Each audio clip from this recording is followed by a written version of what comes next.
Bienvenue sur le podcast Les Créateurs. Je suis Jonathan Hamel, médecin et écrivain. Ici, je parlerai à des invités venant de domaines très variés, que ce soit la médecine, la littérature, le sport, la comédie. Tous pratiquent leur discipline dédiée au plus haut niveau. Ensemble, nous tenterons de découvrir leurs points communs, de comprendre leurs passions, de connaître leurs mentors, leurs habitudes de travail, mais aussi ce qui les fait douter, ce qui les fait rêver. Aujourd'hui, je suis très heureux d'accueillir Florian Patala-Goïti. Florian est kinésithérapeute du sport et ostéopathe. En 2014, après quelques années d'expérience à l'académie de tennis de Patrick Mouratoglou, il devient le kiné officiel de Venus et Serena Williams, qui l'accompagnera sur les circuits de tennis professionnels pendant une durée de 4 ans. Suite à cette expérience hors norme, Florian décide de se fixer à Paris, où parallèlement à une activité de kiné du sport en cabinet privé, il s'occupera alternativement de l'équipe de football féminine du Paris Saint-Germain et de l'équipe de handball masculine du même club. La liste des titres conquis par les athlètes dont il a eu la chance de s'occuper est impressionnante. Open d'Australie, Roland-Garros et Wimbledon avec Venus et Serena Williams, Coupe de France, Championnat de France, Trophée des champions et Coupe de la Ligue avec le PSG Hand. En 2021, il crée l'application PhysiU qui se donne pour but de participer au bien-être physique et mental des travailleurs en entreprise en s'inspirant de son expertise acquise au contact des sportifs de haut niveau. Florian se propose d'améliorer la qualité de vie au travail des salariés à travers une série de conseils généraux et personnalisés.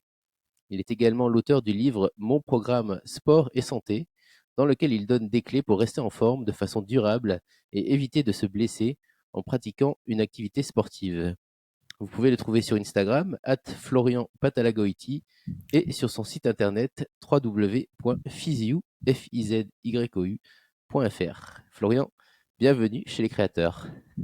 Merci beaucoup et merci pour cette intro. Merci. Alors, je voulais commencer par une anecdote. Tu as raconté dans un autre podcast qu'il est arrivé à Serena Williams de te réclamer au milieu d'un tournoi pour venir la soulager d'une douleur alors même qu'un autre kiné était présent sur site et que tu étais en vacances à l'autre bout du globe. Comment tu peux expliquer la différence entre deux kinés a priori formés au même travail et possédant les mêmes compétences, et quelle est la part de l'affect, de l'accompagnement psychologique de la part du soignant envers l'athlète dont il s'occupe? Alors on commence par une question compliquée, ça marche. Euh, je pense qu'il faut remettre les choses dans le contexte pour bien comprendre ce qui s'était passé à ce moment-là. Donc à ce moment-là, je suis Serena Williams, qui est numéro un mondial, qui a engagé du coup Patrick Mouratoglou pour être son coach depuis quelques années, ce qui était pas quelque chose de d'anodin, parce que jusque-là c'était son père qui la coachait. Elle enchaîne les titres. Ça se passe très très bien leur collaboration. Et, euh, et en fait, quand il m'intègre dans le staff, ça fait au moment de cet épisode-là. Donc elle est à New York. Moi, ça fait 2 ans que je travaille avec elle. Et au bout de un an et demi, le suivre quelqu'un en continu sur le circuit, c'est hyper chronophage. On voyageait partout. Et donc du coup, comme j'avais demandé à réduire un peu mon activité, elle était en train de chercher un deuxième kiné pour qu'on puisse faire des allers-retours. Donc elle était sur des phases de test, on va dire, euh, où elle a collaboré du coup avec différents kinés jusqu'à trouver celui qui l'a accompagné jusqu'au bout, jusqu'à sa fin de carrière récemment. Et donc du coup, en l'occurrence, cette kiné-là faisait partie de ces intervenants-là, c'est-à-dire qu'elle la connaissait pas depuis très longtemps. Et en fait, quand on travaille avec un athlète de ce niveau-là et qu'on passe du temps ensemble, on connaît son corps par cœur. Et du coup, à ce moment-là, elle est en préparation de l'US Open, elle est à New York. Moi, effectivement, le but c'était de faire d'alterner, donc j'étais assez content après une période chargée où on avait travaillé ensemble de partir en vacances. Mon avion vient d'atterrir. Je suis à Tel Aviv exactement en Israël. Je suis avec ma femme et des amis. On est en train de dîner au restaurant. On n'a même pas ouvert encore les bagages qu'on a posés simplement dans le Airbnb.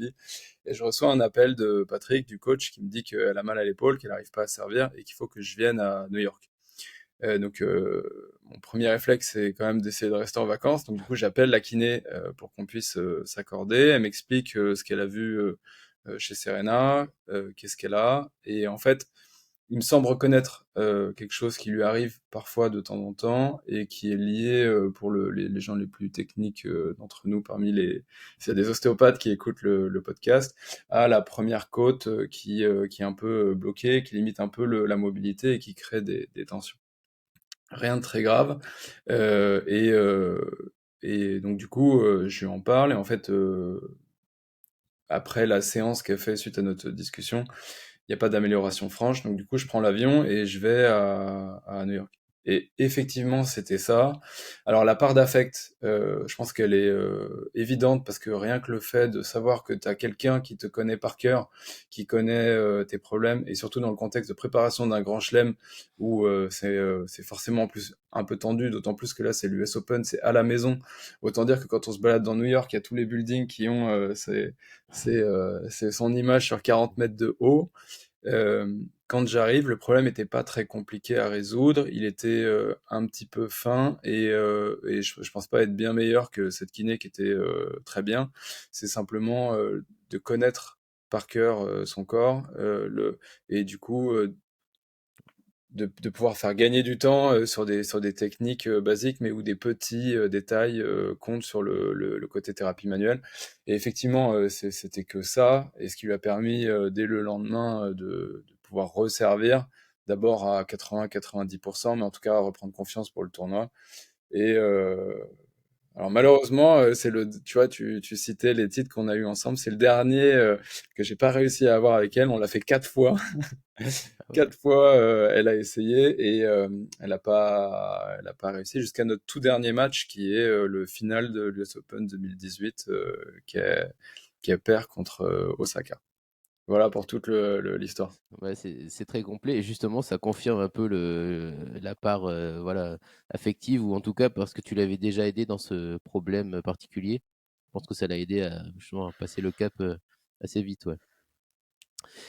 Justement, tu as travaillé avec beaucoup de grands athlètes, hein, pas uniquement dans le tennis, le foot et le hand aussi. Est-ce que tu as trouvé des points communs dans les systèmes de pensée? Est-ce que tu as pu mettre en évidence peut-être une plus grande résistance à l'échec, une capacité à se projeter plus vite vers l'avant, apprendre de ses erreurs, plus grande confiance en soi tout simplement, ou c'est quelque chose que tu as remarqué? Oui, enfin moi, j'ai eu la chance du coup de travailler avec Vénus et Serena, dont c'était une toute petite partie du palmarès parce que c'était Ouais. celle qu'on a eue ensemble, mais qui est 15 fois plus grand que ça.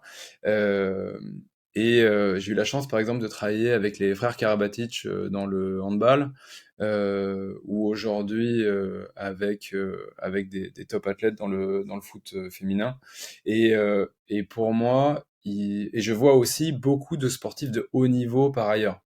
Mais entre le haut niveau et les meilleurs mondiaux, il y a forcément une différence. Et pour avoir eu la chance de les voir au quotidien et en plus sur des périodes assez longues, pour moi, il y a plusieurs éléments qui me paraissent évidents et qui sont déterminants. Ça veut dire que ils sont habités par le sport. J'en parlais notamment avec Thierry Omeyer, par exemple, ou avec Luka Karabatic, que j'avais interviewé pour l'écriture du livre dont tu parlais.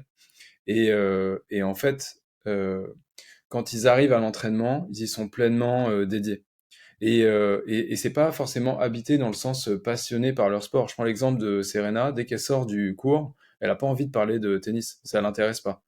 Mais par contre, quand elle est à l'entraînement, elle se donne à 400%, et de la même manière que les frères Karabatic, que Thierry Meyer, que Venus, que Serena Williams, et ben quand ils vont à l'entraînement, ils le font à fond, et à Mm. fond, à fond. Et, euh, et en plus, ils sont précautionneux. Moi, quelque chose qui m'est très sensible, c'est leur corps, qui est leur outil de travail. Et ils sont très à l'écoute de ça. Et du coup, ça demande pas mal de sacrifices, mine de rien, autour. C'est-à-dire que pour être en forme à l'entraînement, il faut que tu sois pas sorti la veille, que t'aies pas picolé, que tu aies bien mangé, que tu sois reposé, physiquement et mentalement. Alors que évidemment, les gens ont envie de te voir, t'es sollicité, t'es obligé de te protéger un petit peu de tout ça. Et les tentations peuvent être grandes, mais pour eux, ça paraît une évidence de mettre en avant d'abord le fait que demain, à l'entraînement, ils seront présents et qu'ils seront à 200%. Et tout le reste passe après. Donc, alors que chez les sportifs de haut niveau, c'est pas toujours vrai. Oui, dans une équipe professionnelle de foot ou autre, il peut y en avoir qui sont très bons, ou bons, mais qui vont sortir la veille, qui vont être moins à l'écoute de leur corps, quoi. Ou peut-être même moins connaître, parce que justement les très très bons connaissent bien leur corps, une bonne connaissance de l'anatomie, peut-être plus que les autres, ou c'est juste qu'ils sont plus à l'écoute. Bah là, on parle que d'athlètes qui ont terminé leur carrière, soit qui sont en toute fin de carrière. Donc du coup, évidemment, tu te connais beaucoup mieux quand tu as 35, 37 ans que quand on a 18. Donc t'es passé par des blessures, des histoires, tu t'es intéressé, tu as travaillé avec des professionnels de santé, des médecins, des kinés, des ostéos, tu as vu plein de spécialistes. Probablement qu'à un moment donné, on t'a envoyé vers un médecin vasculaire qui t'a fait des bilans précis. Donc du coup, tu as une connaissance très, très, très, très pointue de ton corps et de la médecine traumatique et même au sens un peu plus large de la médecine en général, beaucoup plus que j'allais dire toi ou moi, on est les mauvais exemples en tant que médecin et kiné, mais que la plupart des gens. Ouais, du jeune athlète qui vient de signer et qui, voilà, Ouais, c'est qui se donne à ça. fond à l'entraînement, mais qui va peut-être voilà, sortir ou moins faire attention au sommeil, à la nutrition et tout ça. Ouais, quand t'es jeune, t'es tenté d'y faire moins attention. Il y a des gens qui sont très talentueux, qui sont plus ou moins travailleurs. Il y a des gens, au contraire, c'est que à la force du travail qu'ils y arrivent.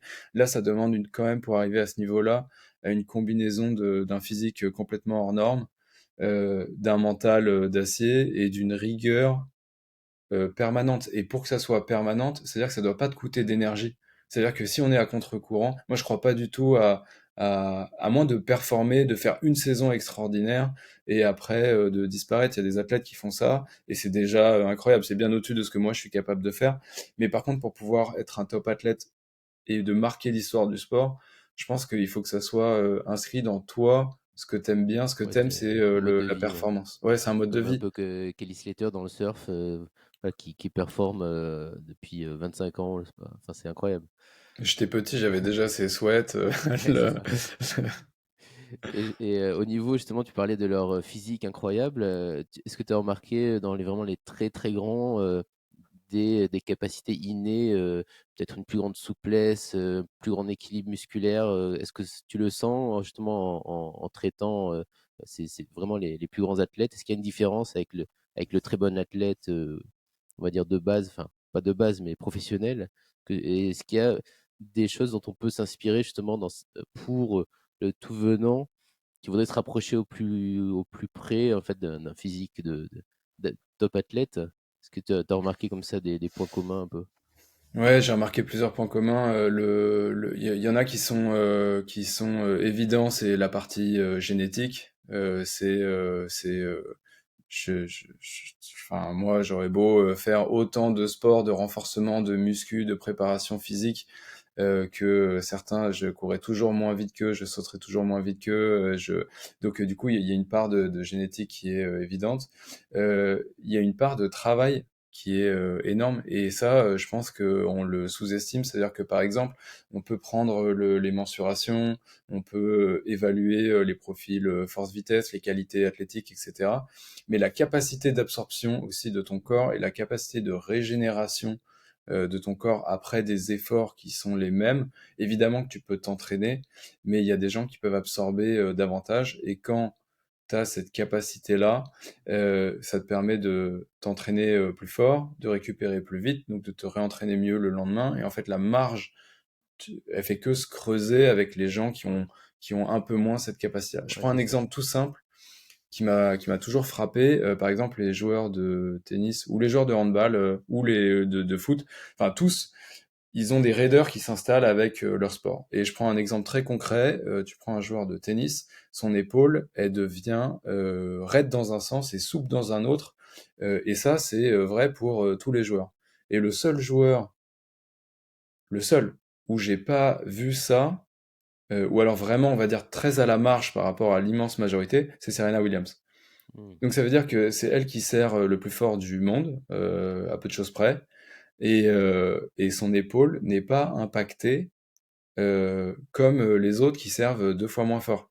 Est-ce que ça, c'est dû, à un travail spécifique justement, à travailler dans les 2 sens? Ou c'est il y a aussi une part de, voilà, d'inné, de Non, génétique? c'est ça que je veux dire. Ça veut dire que c'est d'un autre côté, tu vois, tu parlais de l'équilibre musculaire. Ouais. Je reprends son cas par exemple où très naturellement, elle n'est pas du tout équilibrée, et donc du coup, ça demande un travail constant pour garder cet équilibre entre les agonistes et les antagonistes et les zones de souplesse et les zones de raideur. Mais par contre, typiquement l'épaule, on y passait très peu de temps en prévention, heu, alors même que elle sert à 200 mais Mmh. comme l'épaule est pas impactée, on avait peu de travail à faire dessus, en Mmh. prévention par rapport à la moyenne des joueurs qui devaient y passer, beaucoup plus de temps.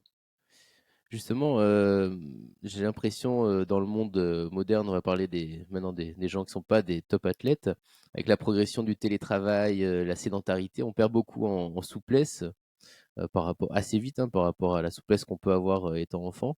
Toi qui es, père de 2 enfants, est-ce que tu les observes, se développer avec, une souplesse incroyable, est-ce que tu regardes ça et tu peux en tirer des nouveaux principes un peu sur les notions d'équilibre et de souplesse? Ou pas du tout? Alors il se trouve que c'est vraiment le sujet qui me passionne en ce moment parce que comme tu le disais, j'ai créé une startup qui propose aux entreprises de mettre en place un dispositif, pour, répondre aux contraintes, physiques des collaborateurs, et du coup, la sédentarité, ça en fait partie. Donc on a, toute une offre dans le dispositif pour, que les gens puissent même se programmer des micro-pauses justement pour bouger plus, pour se remettre en forme, simplement pour s'étirer au bureau. Enfin, ils ont, toute une panoplie. L'idée, c'est qu'ils puissent trouver ce qui leur plaît. Et justement, basé sur ce principe que la sédentarité a explosé avec les nouveaux modes de travail et globalement avec nos nouveaux modes de vie. Alors, on connaît tous des gens qui se lèvent le matin de leur lit, prennent leur petit-déj dans le canapé, vont au volant de leur voiture, au bureau, ou alors en télétravail, on saute toute la partie voiture, ils vont Ouais, directement au bureau, ils y bureau. passent la journée, canapé le soir, lit la nuit. Enfin, donc la sédentarité, elle est énorme. Elle a en termes de chiffres, elle a des conséquences désastreuses sur la santé. Et au niveau vraiment physique pur, donc sur les troubles musculo-squelettiques, c'est comme ça qu'on appelle les petites douleurs, souvent liées au travail et à ces contraintes. Donc la sédentarité en fait partie. Ça a explosé après le confinement. Moi, je me rappelle que je voyais plein de gens au cabinet dont j'avais pas du tout l'habitude, qui étaient, qui avaient le dos un peu coincé, les épaules, les trapèzes, le bas du dos, parce qu'ils étaient un peu moins bien installés chez eux. Pendant le Eh oui. confinement, en plus, on sortait pas du tout. Enfin, faut se rappeler de ce que c'était. Et en fait, ça m'a montrer à quel point ça pouvait avoir des effets aussi rapides, parce que finalement on avait été confiné que 3 mois, et ça avait créé plein de problèmes et même d'inflammations neurologiques périphériques, enfin des petits nerfs du cou au bras, etc. Et, euh, et pour le coup, pour faire le parallèle avec les enfants dont tu parlais, oui, je le vois, mais alors c'est pas des idées nouvelles, c'est des idées assez anciennes, et en plus qui sont un serpent de mer en kiné, qui sont qu'on devrait pas perdre la mobilité qu'on avait enfant. Et en fait, à l'adolescence, tu grandis, tes muscles grandissent un peu plus vite que tes os, ça installe pas mal de raideur, et en plus, quand tu fais du sport, il y a pas mal de pathologies de croissance qu'on traite beaucoup à cause de ça. Et du coup, il y a nous, on a une culture en Europe dans le sport, parce que du coup, c'est apparenté au sport. En général, la mobilité, tu le fais en éducation physique, qu'on n'aborde pas du tout, là où, par exemple, les Américains le font beaucoup plus. Donc, tu prends n'importe quel Américain de 15 ans, il est capable de faire un squat complet, donc ça veut dire de descendre les fesses quasiment sur les talons sans décoller les talons et sans perdre l'équilibre vers l'arrière, et même de mettre un peu de poids dessus et de faire des répétitions. Tu demandes à des Français, soit Tombe vers avec un l'avant, peu de chance, non, ils tombent vers l'arrière. l'arrière. En fait, tu descends, tu viens t'accroupir au sol et Ah t'essayes oui. de pas décoller les talons, et bah tu tombes vers l'arrière. Les gens peuvent essayer. Il y a peu de gens qui continuent d'y arriver parce qu'on n'entretient pas cette mobilité. Mmh. Alors que on voit bien que c'est la position des enfants. Ça veut dire que jouer en étant accroupi au sol, sans avoir les fesses posées, c'est une position qui est très naturelle, qui est très spontanée. Donc Ouais. oui, oui, je le vois bien. C'est pas mon idée, c'est pas nouveau. Moi, je pense qu'on devrait enseigner enfin, former les profs d'éducation physique, par exemple, à faire ne serait-ce qu'un trimestre par an de ces gestes de mobilité, d'entretien, pour que tout le monde puisse courir, sauter, Au moins avoir attraper cette notion une pour barre et pouvoir se suspendre. continuer plus tard, ouais, parce que il faudrait faire ça toute sa vie pour conserver au maximum la souplesse qu'on a étant enfant, quoi. Ouais, c'est ça. Alors évidemment qu'on va en perdre, Ouais. mais au moins de garder ce qu'on appelle les mouvements fondamentaux, mais des petits mouvements de base, juste le minimum. Et d'ailleurs, on voit bien, il y a la moitié des gens, honnêtement, qui viennent au cabinet et qui ont des problèmes. Rien qu'en leur réglant des problèmes de mobilité, en général en redonnant juste quelques degrés, et ben on règle déjà la moitié des problèmes. Et tu parlais des États-Unis, mais je crois que tu as passé une partie de ton enfance au Japon. Et est-ce que justement on devrait s'inspirer des Japonais qui vont manger plus volontiers par terre, enfin à même le sol, et qui seront pas comme nous, toujours dans des canapés, des fauteuils? Est-ce que c'est quelque chose que tu conseilles ou que tu travailles même peut-être avec les athlètes, un peu ce contact avec le sol? Je crois que c'est mieux hein, pour la colonne vertébrale, pour l'équilibre. Ah ouais, effectivement, bah, c'est une question d'habitude. Pour tout te dire, moi je mange par terre chez moi. On a Ouais, installé une table basse alors pas quand on a des invités parce que coller les gens par terre c'est compliqué, mais effectivement c'est quelque chose qui se s'entretient. Et en l'occurrence, oui, c'est recommandé. Et d'ailleurs, les gens qui ont l'habitude de le faire et qui l'ont toujours fait, comme les Japonais, ont beaucoup moins de problèmes de hanches que dans la culture occidentale parce qu'on passe jamais de temps assis par terre, jambes jamais. écartées.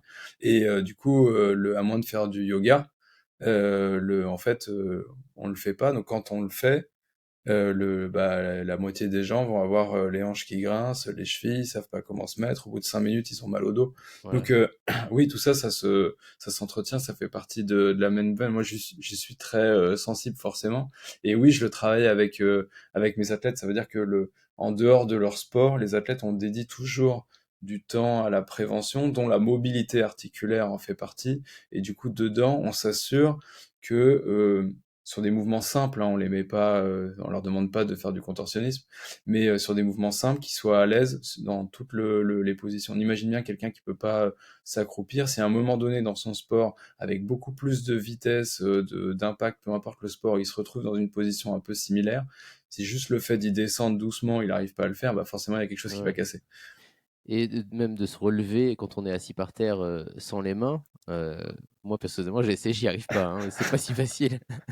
Donc il y a des choses à travailler. Ouais, non, non, bah, justement, ça en fait partie, c'est exactement ça. Et non, c'est pas facile. C'est Donc, pas si facile. tu l'entretiens, c'est très simple. Si tu l'as perdu, Ouais, bah, plus t'en es loin, et plus ça va être compliqué de le réacquérir. Mais ouais, ouais, alors que justement, comme l'entretien est beaucoup plus facile, en fait, et que les athlètes, la fin de carrière, ça dépend des sports, mais on va dire que c'est entre 20 et 40 ans. Euh, pour la majorité des sports. Alors, tu vas me dire, il y a Kelly Slater, mais on va dire entre 20 et 40 ans. Donc, on peut prendre les gens en amont et entretenir ça parce que eux, leur corps, c'est leur outil de travail, ils le savent bien, ils focusent dessus et du coup, ils sont sensibilisés à ça. Il n'y a pas beaucoup de sports, même des sports qui requièrent pas ça, où tu n'entretiens pas un minimum ces mouvements de base. Tu prends plus soin de ton corps et tes ouais, articulations. forcément. On va reparler de l'application Physio. Tu l'as créée en 2021, hein, je crois, c'est ça, après le confinement? Est-ce que c'est Alors il me en 2020, mais oui, 2020? Ouais, ouais. Est-ce que c'est, justement le confinement qui t'a donné envie de créer ça? Ou est-ce que tu avais aussi autour de toi des amis qui au travail se plaignaient de douleurs, de troubles musculo-squelettiques? Comment c'est venu cette idée? Bah, en fait, ça faisait longtemps que j'avais cette idée-là en tête, mais pas forcément sous cette forme-là. Ça veut dire que comme je répétais souvent la même chose, en consultation aux gens et justement du fait de voir ce différentiel entre ce qu'on pouvait apporter aux sportifs de haut niveau, où tout le monde se fait un monde de ce qu'on leur apporte, alors que 90 c'est accessible aux gens, et quand je voyais la différence entre, justement ces petites douleurs qui posent quasiment pas de problème aux athlètes, ça veut dire que, bon, évidemment, ils se font mal régulièrement, donc du coup, on se pose toujours la question de est-ce qu'on n'a pas raté quelque chose? Ensuite, quand ils se font mal, en combien de temps est-ce qu'on peut les ramener? Et on a accès à des imageries, etc., qui nous permettent du coup d'optimiser les délais et de les réduire au maximum. Mais quand je voyais le gouffre entre ça et d'un autre côté, des gens qui avaient des maladies professionnelles, des arrêts de travail, des requalifications, et simplement, c'était exactement le même problème, mais comme ils savaient pas quoi faire, ça avait dégénéré au fil des mois. Ouais. Et puis au début, tu as un peu mal, et puis tu prends rendez-vous avec ton médecin, mais ça prend du temps, et Ouais. puis il dit d'aller voir le kiné, mais ça te saoule, donc tu vas pas, donc tu patientes, et puis finalement tu prends rendez-vous, mais c'est encore un mois plus tard. Et en fait, Oui, c'est- oui. Après, il faut faire les exercices chez soi et tout le monde Et, ne le fait pas. voilà, et tout le monde les fait pas. Et donc du coup, ça faisait longtemps que j'avais cette idée en tête de faire une application qui permettrait de rendre accessible aux gens ces conseils qui étaient pas facilement accessibles aujourd'hui. Et en l'occurrence, pendant le confinement, j'ai eu pas mal de gens qui m'ont du coup envoyé des messages en disant tu peux pas me faire une petite séance d'exercice à la maison, mais je veux pas faire sur Internet parce que mon dos, mon épaule, mon cou, mon truc, mon ci, mon ça. Donc j'ai commencé à en faire pas mal. Et sur une des vidéos que j'avais envoyé, c'est un ami qui l'a envoyé à son RH, qui m'a écrit en disant on pourrait envisager, est-ce que c'est possible d'envisager de faire un format un peu plus pro, parce que du coup c'est quelque chose que j'avais tourné dans mon salon, de ce type de vidéo, ça m'intéresserait pour ma boîte. Et du coup, en fait, c'est parti de là. Et quand j'ai repris après le confinement mon activité, donc j'ai vu tous les gens un peu cassés par le télétravail. Et du coup, cette capsule de vidéo qu'on lui avait vendue, on a commencé à la commercialiser à d'autres entreprises. Et ensuite, on avait une entreprise qui avait pas de plateforme pour héberger ces vidéos. Enfin, ils avaient un intranet, mais qui était un peu vieillissant, personne n'allait dessus. Donc du coup, on a créé une plateforme. Et du coup, assez vite, ça a intéressé d'autres entreprises. Donc, on s'est associé avec un développeur. Et puis, petit à petit, comme ça, on a fait évoluer l'appli au fur et à mesure des demandes clients. Et du coup, ça a grandi comme ça depuis cette période-là. Et donc, c'est décrit sur le site internet comme l'outil idéal pour accompagner les employeurs qui souhaitent améliorer la qualité de vie au travail de leurs équipes. Et du coup, comment tu évalues qui évalue la qualité de vie au travail? Ce sont les employeurs, les salariés? Est-ce que vous faites un bilan en arrivant? Comment ça se passe en pratique? Alors en pratique, on fait pas de bilan en arrivant. Nous, ce qu'on fait, alors le dispositif est très personnalisé en fonction des besoins des entreprises. Donc, je vais le schématiser de manière un peu simple. Il y a trois piliers. Le premier, donc le cœur, ça va être effectivement l'application qui est mise à disposition des collaborateurs. Et là, comme on en parlait tout à l'heure, ils ont plein de programmes qui peuvent intégrer dans leur agenda ou regarder à la demande comme ils veulent, un peu comme une plateforme Netflix où s'il y a du contenu qui t'intéresse, et ben, tu peux le programmer des séances dans ton emploi du temps. Et donc, on propose plein de thématiques différentes. Et à chaque fois que tu démarres un programme, on te demande tes objectifs. Et à la fin du programme, on te demande si tu les as atteints, si tu recommanderais le programme. Et en fait, toutes ces données sont remontées dans un dashboard qui est accessible pour les ressources humaines, qui sont en général nos clients. Et eux, ils voient du coup les thématiques qui ont intéressé leurs collaborateurs, si ça a marché, simplement, ça veut dire combien il y a de collaborateurs qui sont inscrits, qui font régulièrement des programmes, qui utilisent l'application, etc. Et s'il y a des choses particulières, par exemple, il y a une entreprise qui avait plusieurs entités et il y en a une qui utilisait l'application et on avait des chiffres énormes sur le bas du dos. Et donc du coup, bah, alors, c'est pas eux qui l'avaient vu, en fait, c'est nous qui leur avons remonté et qui leur avait dit, écoutez, c'est un peu anormal parce que regardez ça, c'est ce qu'on a avec tous nos clients, ça, c'est ce qu'on a avec vos collaborateurs dans les autres succursales. Et là, il y a quelque chose. Donc, c'est pas nous qui sommes allés faire un audit ou etc. Mais par contre, du coup, ils ont envoyé Ouais, ça se fait le. naturellement par le recueil de données, en fait. Ouais. Ouais, c'est ça, exactement, qui est remonté. Et Et alors, du coup, le. c'était à cause des. Ils ont changé les chaises? Qu'est-ce qui se passe? Ouais, bah, c'est exactement ça. C'est En ça? fait, du coup, ils ont remonté auprès de la médecine du travail en interne, qui a envoyé un ergonome qui, du coup, lui, est spécialisé là-dedans, qui a regardé l'ergonomie des postes et qui a modifié plein de choses. Et il y avait des problèmes enfin, en tout cas, des problèmes. En tout cas, ils ont réussi à améliorer les process en termes d'organisation et en termes de matériel. Et pour le coup, ça a régulé une bonne Ah partie bah, c'est génial. Ouais, non, franchement, c'est... Et donc, le troisième pilier, c'est la communication, où on anime énormément autour. On fait des webinaires, on fait des conférences, on fait des newsletters régulières. Alors ça, c'est les entreprises qui choisissent si elles en veulent beaucoup ou pas beaucoup. On fait des challenges entre les différents départements. On fait plein de choses pour que la santé au travail devienne fun, devienne... prenne peu de temps et ça soit sympa. On veut sortir du côté un peu poussiéreux tel qu'on l'imagine à l'ancienne et de garder les codes du sport, mais pour des gens qui aiment pas forcément le sport. Bah oui, parce que pas tout le monde est sportif, mais tout le monde peut se faire mal au travail, par contre. Ouais, c'est ça, et tout le monde est capable de faire 2 minutes de mobilité ou 3 minutes pour se détendre. Donc Ah on fait oui, les mêmes techniques qu'avec les sportifs. Serena, après un match en night session, elle n'arrivait pas à aller dormir. On faisait des techniques pour activer le système parasympathique et le nerf vague, donc le système de récupération profond du corps. Et du coup, on propose les mêmes séances aux gens pour qu'ils le fassent chez eux. Comme ça, quand tu es stressé après une grosse journée de boulot, bah, c'est exactement la même chose qui se passe physiologiquement. là, ce sont des techniques de respiration dont tu parles? Alors, il n'y a pas que des techniques de respiration, c'est le médecin en toi qui s'intéresse. J'ai lu ton livre, j'ai vu que tu parlais beaucoup de respiration.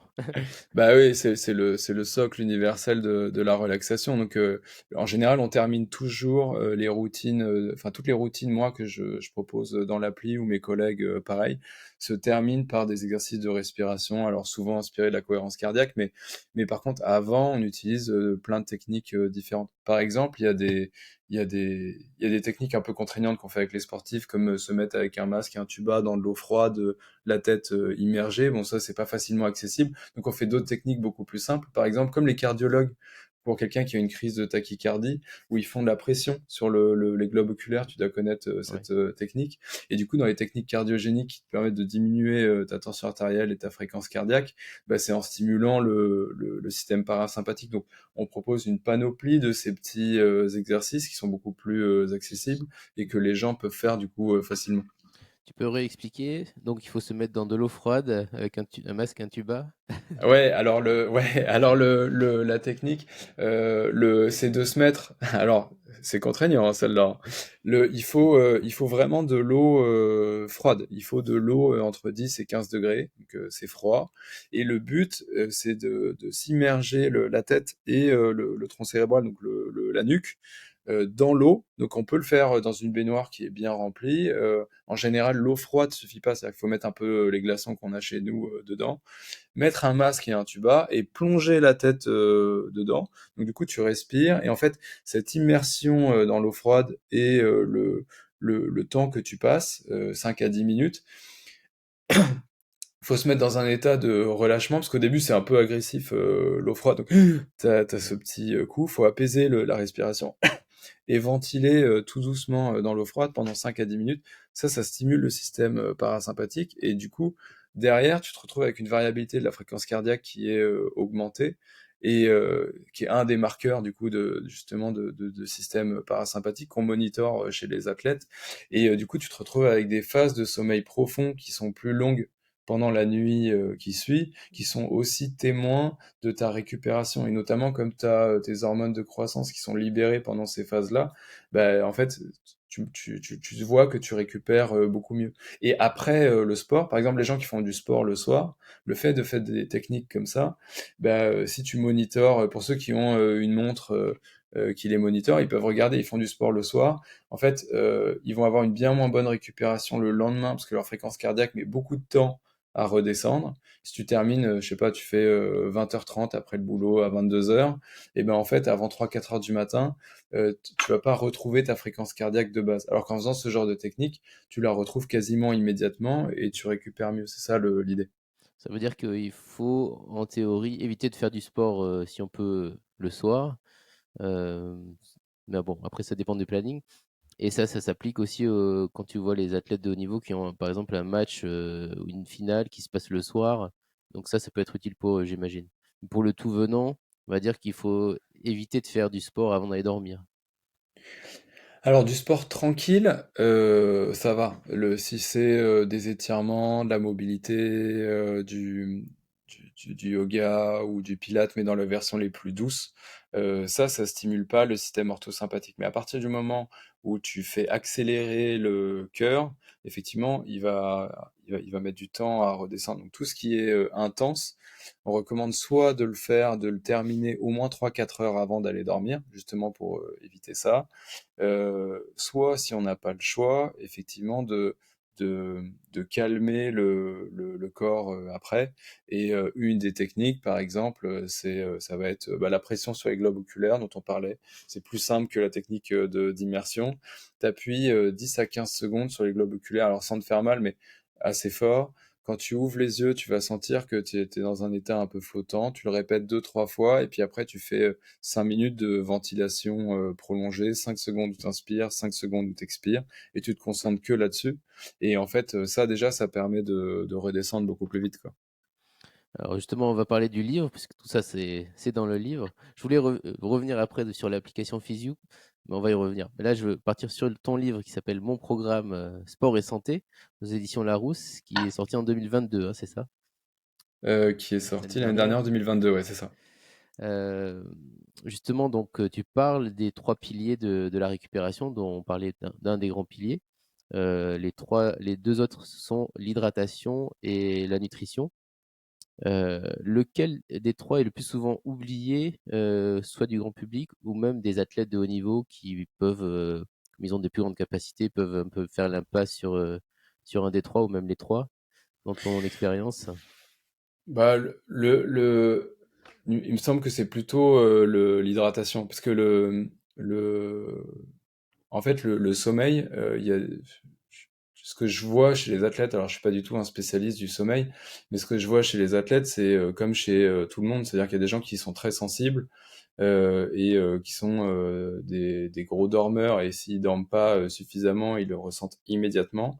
Et il y en a d'autres qui peuvent encaisser des dettes de sommeil qui vont être beaucoup plus insidieuses en termes d'effets et qui vont pas le ressentir tout de suite. Mais un athlète, comme il se fatigue beaucoup physiquement, il a besoin de beaucoup récupérer. Et du coup, ils ont tous besoin de pas mal de sommeil. Et en général, ils le valorisent énormément.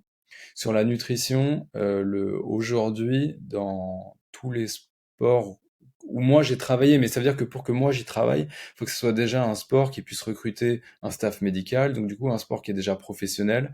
Mmh. Et donc Un du kiné coup, privé, ouais, c'est ça. Et donc, du coup, il y a déjà un encadrement et du coup, les gens sont très sensibilisés à la nutrition et depuis très tôt. Donc, du coup, ils mangent pas n'importe quoi. Par contre, l'hydratation, il y en a plein qui le savent, mais ils ont du mal mmh. à boire assez et on est obligé de leur démontrer, soit par des tests pour leur montrer qu'ils sont déshydratés, soit par la couleur des urines, soit en les pesant avant et après l'entraînement pour leur montrer combien ils ont perdu de litres d'eau, Ah qu'ils oui. doivent boire 1,5 fois ça pour arriver à le réabsorber, pour qu'ils se rendent Mmh. compte. Et moi, le nombre de fois où je distribue des bouteilles d'eau aux athlètes en permanence, c'est donc je dirais l'hydratation qui est sous-cotée. Mmh, et je pense que c'est un peu pareil, bon après on n'est pas suivi par des nutritionnistes, on va dire pour, monsieur et nous tout le monde, mais l'hydratation, je pense que c'est pareil, hein. On oublie de boire, surtout avec les masques, bon là c'est un peu fini, mais on se déshydratait beaucoup et je pense que Ah c'est aussi bah, complètement. Il y a une étude là qui est sortie en 2016 qui était intéressante. Donc c'était fait au niveau national, au niveau français, qui était avec une cohorte très très large. Il y a 75% des Français qui boivent pas assez. Donc parmi les gens qui écoutent le podcast, vous avez 75% de chances de pas boire assez. est-ce que tu as une formule à nous donner pour savoir à peu près combien il faut boire? Ouais, alors c'est un peu compliqué parce que évidemment si tu fais 130 kilos versus 55, c'est pas la même chose.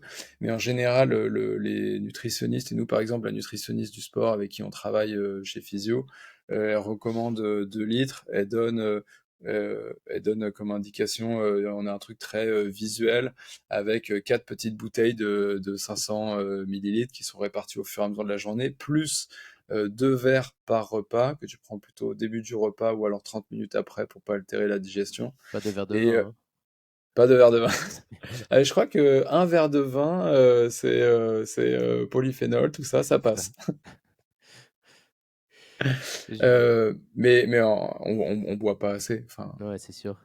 Et justement, bah, tu me tends la perche. Je voulais te poser la question sur ton, parce que tu parles de physio, tu dis nous, et donc de qui est composée ton équipe, combien vous êtes, qui travaille avec toi?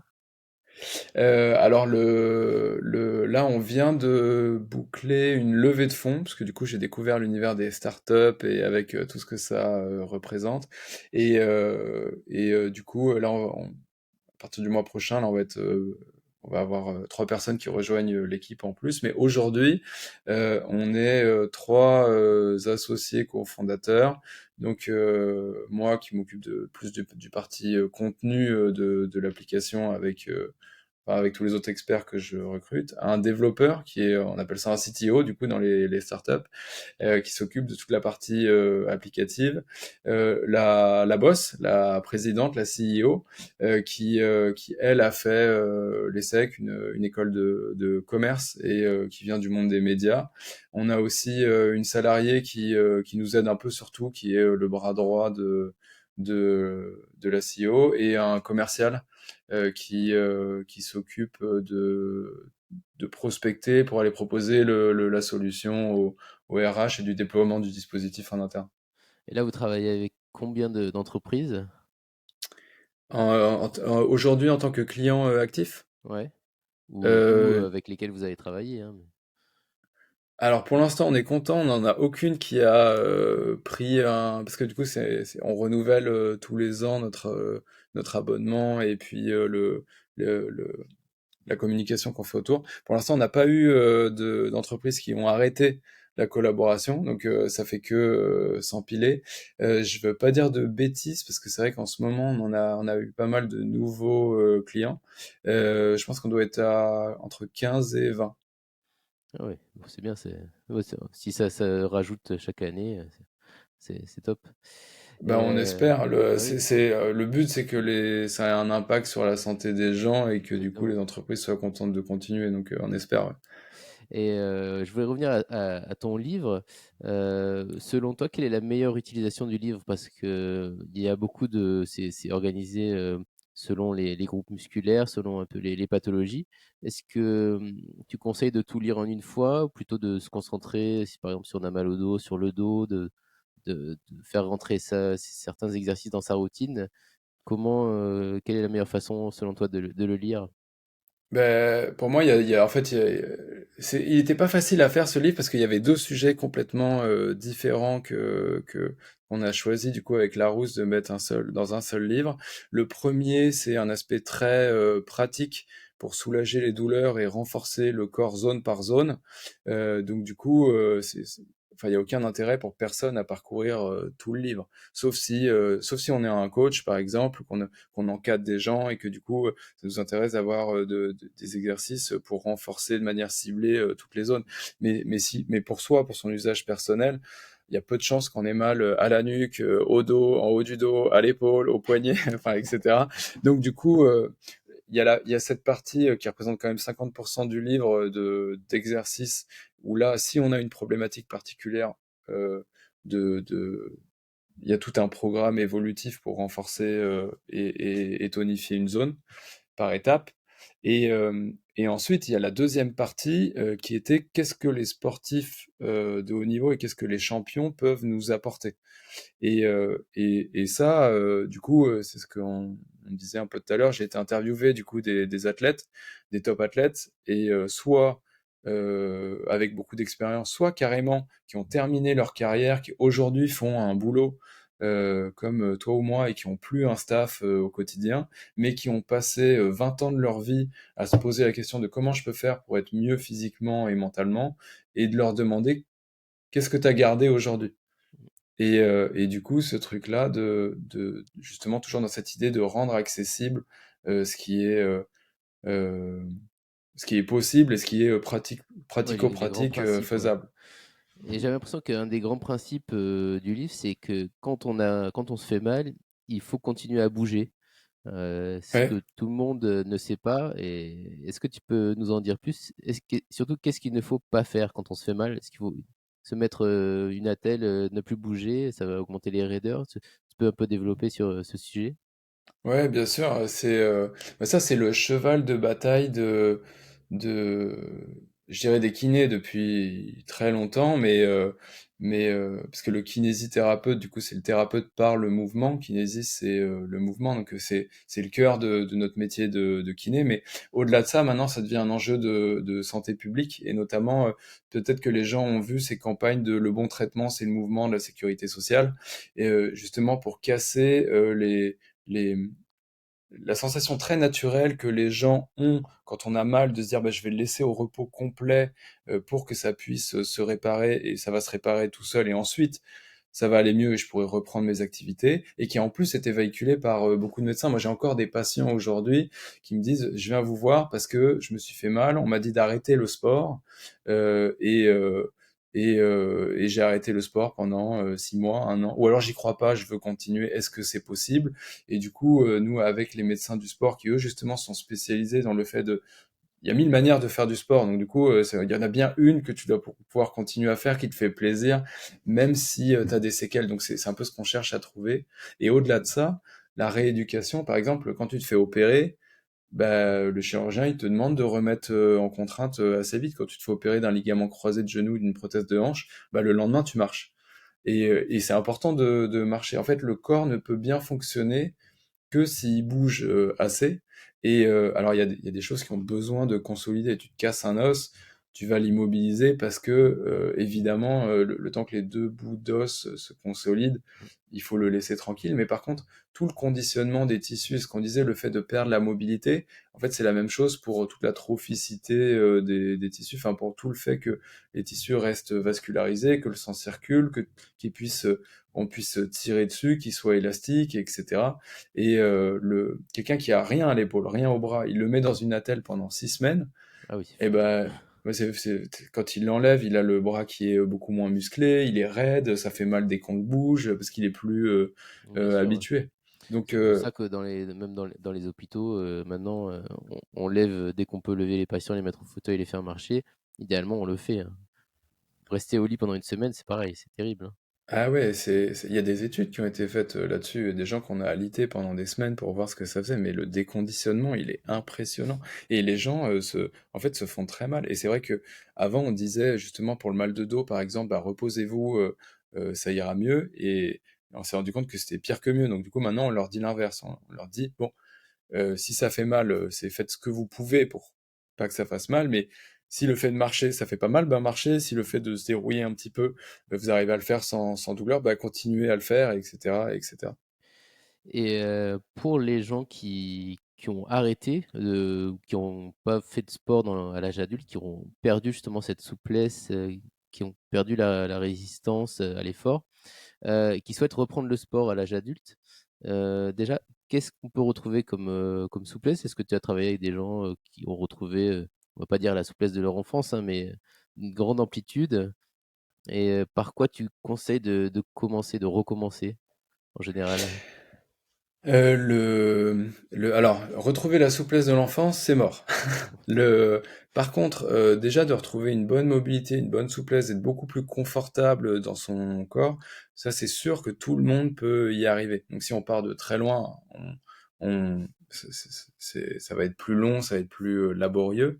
Euh, mais, euh, mais en tout cas, c'est toujours possible de s'améliorer, et je conseille pour les gens qui seraient dans cette démarche-là de s'intéresser à la mobilité plus qu'à la souplesse. Parce que il y a une distinction qui est importante à comprendre. La souplesse, pour faire très simple, c'est ce qu'on imagine quand tu étires tes muscles. Le jogger qui s'étire le mollet, le quadriceps et les ischios après son footing, et qui tient 30 secondes l'étirement de manière statique, ça, c'est un étirement. On va travailler la souplesse des muscles. La mobilité articulaire, c'est un peu différent. On retrouve le fait de trouver, par exemple, la capacité de s'accroupir comme un enfant dont on parlait, ou de s'asseoir par terre. Donc ça veut dire que quand on s'accroupit, on va plus travailler sur les articulations, c'est-à-dire qu'il faut que les chevilles soient bien souples, Il faut que les genoux soient souples, que les hanches soient souples. Même chose quand on s'assoit par terre. Il faut évidemment que les adducteurs permettent d'ouvrir les hanches pour avoir les genoux de part et d'autre. Mais c'est-à-dire qu'il faut que les hanches puissent s'ouvrir.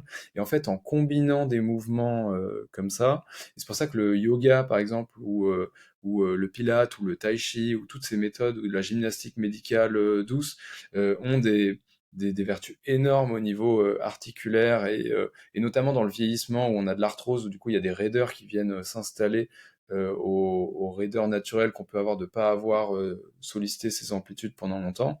Et ben c'est incroyable la force que ça a. C'est encore une fois, je disais 50% des problèmes que je règle au cabinet pour les gens, c'est simplement en redonnant de la mobilité. Et dans mon métier d'ostéopathe, je le fais de manière manuelle où les gens sont allongés sur la table et du coup on redonne de la mobilité aux articulations qui sont grippées, soit en douceur, soit en manipulant d'un coup, petit à petit.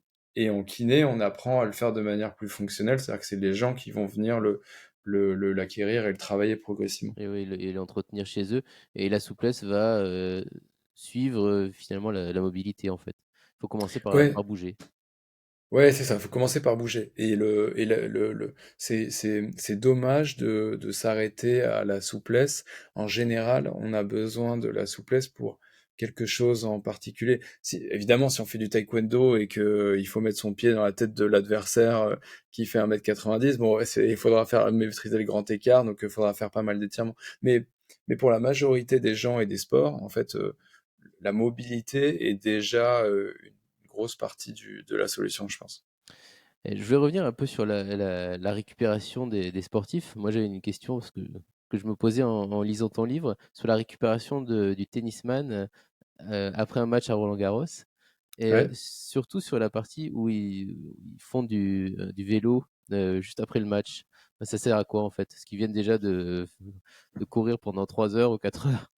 Quel est l'intérêt de les mettre sur un vélo? Ouais, alors ça, c'est hyper intéressant. Le... je vais utiliser exprès quelque chose qui n'existe plus, enfin qu'on a montré que c'était faux, mais simplement pour bien faire comprendre l'image, et ensuite je vais le détailler un petit peu plus. Quand on parlait d'acide lactique avant, et on disait que on a tous connu cette sensation où quand on fait un effort intense, tout d'un coup on sent nos muscles engorgés et le corps arrive plus à pousser plus loin et du coup, on disait qu'on était chargé d'acide lactique. Et en fait, on s'est rendu compte que après un effort plutôt intense, le fait d'arriver à activer la circulation de manière douce, alors pour les spécialistes, on va à 40% à peu près de la FC max pendant 15 à 20 minutes. Mais en gros, tu fais un effort très léger, donc le petit footing de récupération des footballeurs, ou alors le mieux sur un vélo, parce que du coup, tu n'as pas les impacts, c'est encore plus doux, ou juste de faire tourner les jambes et d'être capable de parler, en fait, ton cœur bat un petit peu plus vite. Donc du coup, le sang circule un peu plus, il draine tous les déchets du métabolisme musculaire, et même si maintenant on sait que les lactates qu'on mesure sont qu'un marqueur de l'entraînement et que c'est plus compliqué que ça, mais en gros, ça permet de drainer tous les déchets du métabolisme. Et en fait, on se rend compte que le lendemain, bah, t'es moins courbaturé, t'es moins fatigué musculairement, ça va mieux, parce que l'effort t'a demandé zéro énergie. Bah, tu vois, rester 15 Ouais, c'est une minutes sorte de sur un drainage vélo. lymphatique, quoi. Ouais, alors ça, c'est ta spécialité. Donc, D'ailleurs, ils donc portent des chaussettes de contention hein, à ce moment, au moment de la récupération, je crois. Hein. Ah, en général, ouais. En Ouais. général, ouais. Justement, pour le côté circulatoire, dans les choses très classiques qu'on fait en, en récupération avec les athlètes, c'est la récupération active dont tu parlais à l'instant, de mettre des bas de contention ou de compression dans la foulée du sport, de faire de la pressothérapie. Donc, il y a des bottes qui compriment, et pour le remplacer à la maison, on peut s'allonger avec les jambes en l'air. Hmm. Et justement, maintenant que tu travailles plus avec le foot féminin, je crois, hein, Ouais, tout à euh, fait. presque, hein, la Coupe de France, presque. Écoute, il nous reste encore le championnat. On a un gros match ce week-end contre Lyon, on va Ah. voir. Comment tu arrives à gérer l'après-match ou même, enfin, en général, mais parce que là, il y a 22 joueuses, hein, c'est ça? Comment Ouais. parce que tu avais l'habitude de travailler avec Vénus et Serena, comme ça, donner toute ton attention à une joueuse. Comment tu gères justement l'après-match, avec, une équipe de foot? Parce que j'imagine que tu peux pas faire, ce que tu faisais après un match, être sur un vélo, des massages et cetera. Comment ça se passe en pratique? Alors en pratique, on le fait quand même, mais parce que on a la chance d'être bien staffé au Paris Saint-Germain, et donc du coup, on a des routines de récupération avec des protocoles. Donc c'est moins personnalisé évidemment que quand tu as un kiné pour une athlète ou deux athlètes. Mais par contre, du coup, elles font tout un circuit. Donc toutes celles qui ont joué tout le match ou presque vont faire justement cette récupération active. Donc du coup, il y a 20 minutes de vélo. Ensuite, elle se donne 20 minutes pour faire du foam roller, donc du rouleau de massage et des étirements, donc pour relâcher les tensions musculaires, pour travailler cette souplesse, mais plus pour redonner la longueur normale. On parlait du fait que le sport en raidit un petit peu sur Mmh. certaines zones qui sont sollicitées, donc pour garder cette longueur musculaire. Et ensuite, elle passe sur la table de massage, où on leur fait un massage de récupération, surtout pour diminuer le côté inflammatoire et ressenti de fatigue musculaire. Et donc comme on est trois kinés, ben, on les voit trois par trois, donc finalement ça va assez vite, et elles tournent comme ça sur ce circuit, et elles finissent ce circuit en général par un bain franc. Donc c'est 10 minutes à 10 degrés. Le... D'accord. Et comme ça, Jusqu'ici, sans immersion de la tête, Ah, non, sans ça dépend? immersion de la tête. Mais ça dépend. Les plus courageuses jusqu'ici et les moins courageuses au moins jusqu'au bassin. D'accord. Aujourd'hui, toi, bon, tu es aussi très sportif. Quelle est ta journée type? Est-ce que tu as une routine santé que tu as mis en place? Alors, en ce moment, c'est difficile parce que tu parlais de mes deux enfants. Le deuxième a 2 mois, donc en ce moment, la routine santé a été un peu chamboulée. Mais par contre, j'essaye de continuer de faire du sport. Je fais une fois par semaine du tennis, une à deux fois par semaine. Je fais une fois du renforcement et une fois où soit je vais courir, soit je fais justement des étirements et de la mobilité en fonction de... Pour être honnête, je préfère aller courir. Donc si je peux aller dehors et que j'ai le temps, je vais le faire. Et si jamais je suis à la maison, j'en profite pour faire des exercices tranquilles. Est-ce que tu conseilles, aux gens, en général, on va dire, de faire plus d'un sport? Parce que je savais pas, en fait, quand j'ai lu que Florent Manodou, qui était nageur, il est passé au hand. C'est ça, Ouais. hein? Mais au niveau professionnel? Alors il y a deux choses. La première, c'est je recommande, comme enfin, je recommande sur la base de ce que les spécialistes nous enseignent, que c'est très bien de varier les sports quand tu es petit. En fait, la plupart des meilleurs athlètes mondiaux ont pratiqué plusieurs sports quand ils étaient petits. Ça permet de développer ta coordination et ta motricité de manière beaucoup plus large. Et en fait, ces acquis-là, tu peux les exploiter dans plein de domaines après. Le fait d'avoir utiliser ton corps de manière différente ne fait que enrichir tes possibilités de te mouvoir partout. Donc petit, c'est sûr que c'est bien de pratiquer plusieurs sports. Adulte, je pense que ça dépend de la spécialisation que tu veux te donner. En l'occurrence, Florent Manodou, je le connais, je l'ai accompagné pendant quelques temps, et notamment dans la phase où il reprenait la natation après ses 3 ans passés dans le handball. Donc lui, Justement, c'est j'en extraordinaire. parlais parce qu'il s'est fait mal, aux jambes, parce qu'il n'était pas assez développé au niveau du jambes, hein. C'est ça que tu expliques? Ouais, alors c'est lui qui l'explique, parce que du coup il l'a écrit Ouais. dans mon livre, il fait partie des intervenants, mais c'est exactement ça. En fait, bah, il y a qu'à le voir, il y a qu'à taper son nom pour voir une image sur Google, pour voir l'athlète que c'est. Il est impressionnant, et justement il fait partie de ces gens complètement hors normes. Et, et donc du coup, lui, il pratique la natation au plus haut niveau, champion olympique, enfin athlète extraordinaire. Il décide de s'arrêter pour passer au handball. Euh, le, et alors, il a des atouts énormes. Il fait plus de 2 mètres. Il a des épaules larges comme un camion. Si on imagine la puissance à laquelle il peut jeter les ballons. Et lui, en fait, son gros problème, ça a été effectivement les jambes, parce que le bas du corps a été peu habitué aux impacts que requiert le sport de très haut niveau comme ça, sur les appuis, les accélérations, les changements de direction, etc. Et même si lui a été capable de s'adapter au niveau moteur, parce qu'il est, encore une fois, il est hors norme au niveau sportif, et ben c'est son corps qui n'a pas suivi et il a enchaîné les problèmes, les troubles musculo-squelettiques dont on parlait, et lui au niveau des pieds, des jambes, c'est du bassin, du dos, à cause des impacts répétés, parce que son corps n'avait pas été habitué à subir ça. Bon, enfin Et là, d'ailleurs, non, là, on parle du très haut niveau, mais je pense que pour tout le monde, il faut essayer d'équilibrer au maximum, pas faire que du vélo et rien faire, être tout, enfin, tout dépend, mais essayer d'être le plus harmonieux possible, on va dire. Ouais, bah, si on regarde en fait les recommandations de l'OMS, de l'Organisation mondiale de la santé, en termes d'activité physique, il y a trois choses qui sont importantes. La première, c'est une activité physique régulière. Alors si on n'aime pas le sport, c'est la bonne nouvelle, c'est que dedans ça compte le jardinage, jouer avec ses enfants, etc. Enfin, tout ce qui fait accélérer le cœur pour dépenser de l'énergie. La marche qui est mise à part. Donc on parle des 10 000 pas par jour, en fait ce serait plus 7 500. 10 000 c'était une pub pour un podomètre japonais dans les années 60, mais au moins ça marque et c'est pas loin de la réalité, donc c'est bien. Ça représente quand même 1 heure de marche, hein, 7 500 pas. J'ai essayé en marchant normalement, j'ai regardé pour voir quand est-ce que j'ai atteigné 7 500, ça Ah prend oui. 1 heure. Donc Ouais. pareil, autre bonne nouvelle, ça peut être fractionné en 150 fois dans la journée. L'essentiel, c'est d'arriver au bout en fin de journée. Et le troisième, effectivement, c'est quand on regarde là où les gens se font mal, 98%, c'est plutôt le haut du corps.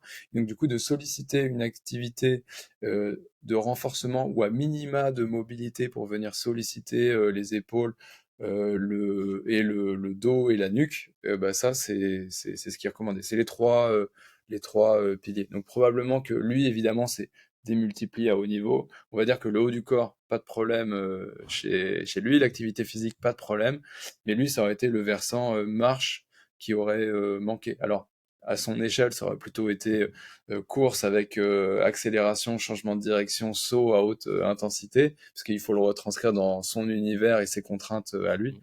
Mm. Mais dans les trois piliers, c'est celui-là qui manquait chez lui, ouais. D'accord. Bon. Bon, avant de nous quitter, est-ce que justement tu as un message santé à faire passer à nos auditeurs? Bouger, rester actif.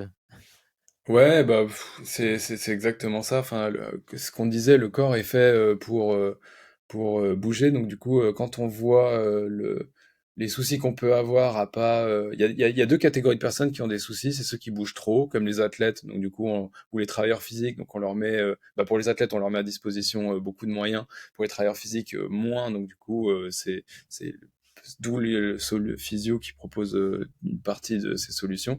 Et les travailleurs sédentaires, ou les gens qui sont sédentaires, qui font pas forcément travailleurs, mais qui bougent pas assez. Et en fait, on le voit bien. le- on parle là des problèmes de dos, par exemple. Ces deux catégories-là ont des problèmes. Et c'est pas la même chose pour le système immunitaire. On a 4 fois plus de chances de choper des virus quand on est sédentaire que quand on est dans la fourchette de l'OMS là de 2 heures et demie par semaine d'activité physique. Quatre Ah oui, fois, donc c'est c'est énorme. incroyable. Ouais. C'est incroyable. Et en fait, vraiment, enfin, le corps est fait pour ça. Même chose pour le stress. Initialement, le stress, c'était pour répondre à des situations de danger. Donc, on le dépensait avec l'activité physique. Les gens qui le dépensent pas emmagasinent beaucoup plus d'effets néfastes du stress. Donc, oui, en tant que kiné, je peux que dire ça, de bouger, Bouger, bouger, de bouger. bouger assez. Et pour le côté santé, je te remercie de me présenter comme professionnel de santé et écrivain, parce que en étant médecin et toi-même Bah, beaucoup voilà. plus écrivain que moi, je suis très flatté. Nous sommes collègues. Merci beaucoup, Florian, d'avoir pris le temps d'être là. Je rappelle qu'on peut te trouver sur Instagram, @Florian Patalagoiti. C'est FLORIAN pardon, Lagoity. GOITY, pardon. Et sur ton site internet, c'est www.physiou.fr, c'est FIZYOU.fr. Merci à tous d'avoir écouté. Si cette conversation vous a plu, si vous avez envie d'en écouter d'autres, alors n'oubliez pas de liker, de vous abonner, d'en parler autour de vous. Vous pouvez retrouver toutes les informations concernant ce podcast et mes activités d'écrivain dont tu parlais sur mon site www.ameljonathan.com. Et n'oubliez pas de vous abonner à ma newsletter pour recevoir mon dernier roman gratuitement et toutes les informations sur les prochains épisodes des créateurs. Merci à tous et à bientôt sur les créateurs. Au revoir, merci beaucoup, Jonathan. Très bonne journée à tous.